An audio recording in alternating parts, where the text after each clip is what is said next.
नेपालमा सदियौँदेखि एउटा भाइरस छ। त्यो भाइरसबाट बच्न चाहन्छु, बच्नुहोस् भन्ने अनुरोध गर्न चाहन्छु। त्यो भाइरस भनेको के हो भने नातावाद, कृपावाद, चाप्लुसीवाद र चाकरीवाद। यो चाहिँ भाइरसै हो।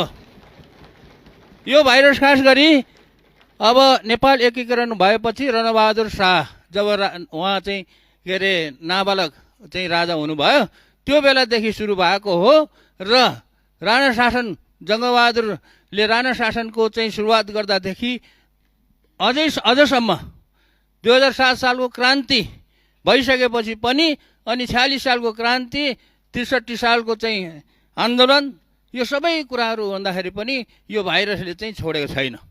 यो भाइरसबाट छुटकारा पाउनको लागि तपाईँहरू सबै चाहिँ यसबाट चाहिँ बच्नुपर्ने हुन्छ।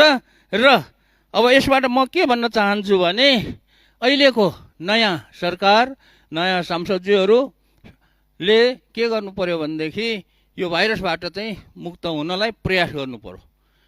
र यसमा के भन्न चाहन्छु भने अबदेखि फलाना सांसदले, फलाना मन्त्रीले, फलाना चाहिँ राजनीति नेताले आफ्नो छोराछोरी, आफ्नो नातागोता, आफ्नो इष्टमित्र फलानालाई चाहिँ यस्तो किसिमको चाहिँ पदमा, सुविधा दिने पदमा चाहिँ नियुक्ति गर्यो भन्ने कुरा चाहिँ सुन्न नपरोस्।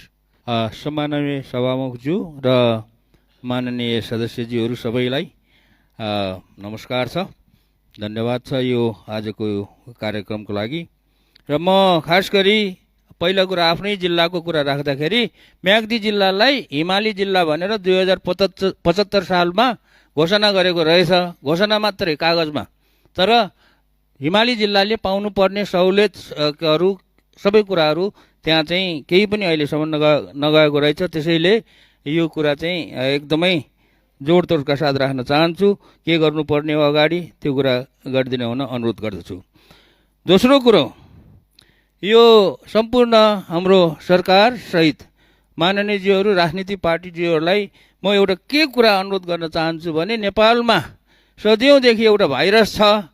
त्यो भाइरसबाट बच्न चाहन्छु, बच्नुहोस् भन्ने अनुरोध गर्न चाहन्छु।